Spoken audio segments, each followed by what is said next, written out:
Mark Twain is given a lot of credit for saying a lot of really wise things, and some of them he actually said. One of the things that he did say comes from his book, Innocents Abroad. And what he said was this: travel is fatal to prejudice, bigotry, and narrow-mindedness, and many of our people need it sorely on these accounts. Broad, wholesome, charitable views of men and things cannot be acquired by vegetating in one little corner of the earth all one's lifetime.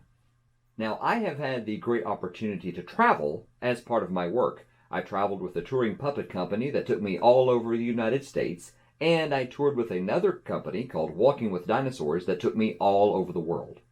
Back in 2012, when I got my first international touring gig, I was really excited and told many people in my small rural town, and most people were extremely happy, but I was surprised when I found a few people that were actually worried and, in some cases, even fearful.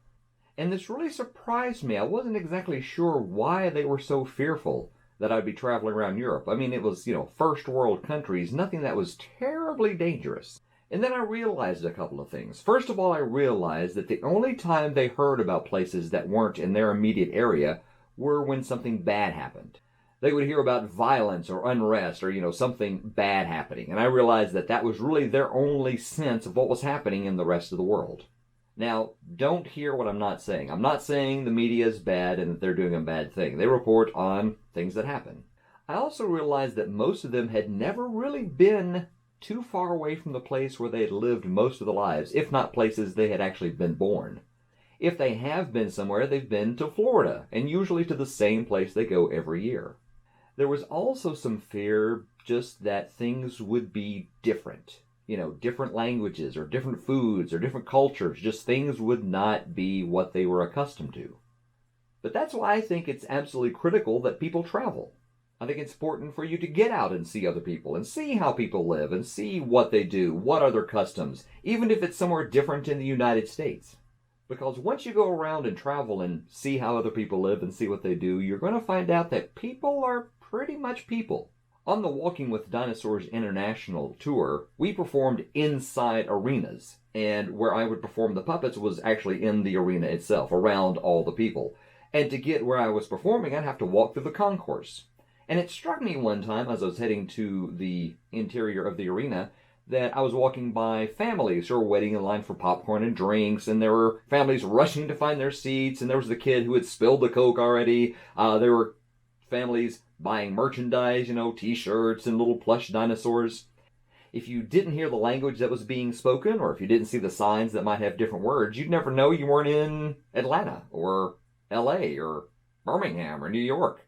And what struck me was that it was the same situation I'd seen in arenas all over the world, whether they were in the US or Europe or Australia or anywhere in Asia. Now, granted, I mostly went to first world countries where people live pretty much the same as we do here in the United States. But even places that I went to in Asia, which sort of in the US and I think sometimes in Western countries we think are so different and so unlike where we live, I found out that really they're not in a lot of ways. People want the same things pretty much all over the world. Safety, security, love, and if they have kids, they want the same thing for their kids. Now, if travel is new for you, you can start doing something small. Instead of going to the same place you always go for vacation, maybe go somewhere different. The U.S. is a big place, and there's a lot of different people with different customs, even in the United States. So if you're from the Southeast like I am, go to the Northeast. Or go to the Pacific Northwest and see how people live out there. Go near the coast, if you're landlocked like I am, and find out how people live near and on the water. Even within the United States, you were able to experience the differences in people and actually see that they're really not that different. Then if you want to travel internationally, but you want to take it sort of a step at a time, go to Canada. I mean, yeah, okay, it counts because it is a different country. Most of the time, they're going to speak the same language as you do, and things will be familiar enough that it's not going to be totally outside of your comfort zone, but just enough to give you a little bit of a sense of how things can be different. So listen to me. Please travel. See other people. See how they live. See what their life is like. And I think it'll help you appreciate a little bit more how we're really kind of all the same. Anyway, that's all I have to say about that. Have you traveled? Do you want to travel? Are you slightly fearful about traveling? As I say, I've traveled pretty extensively over the past 11 or so years, so if you have questions about traveling, where I would go back to, the places I might not go back to, please just leave me a comment, and I'm happy to start a conversation about traveling, why it's important, and give you some recommendations on where I think you should go. Anyway, let me know if you have any questions. I am happy to help.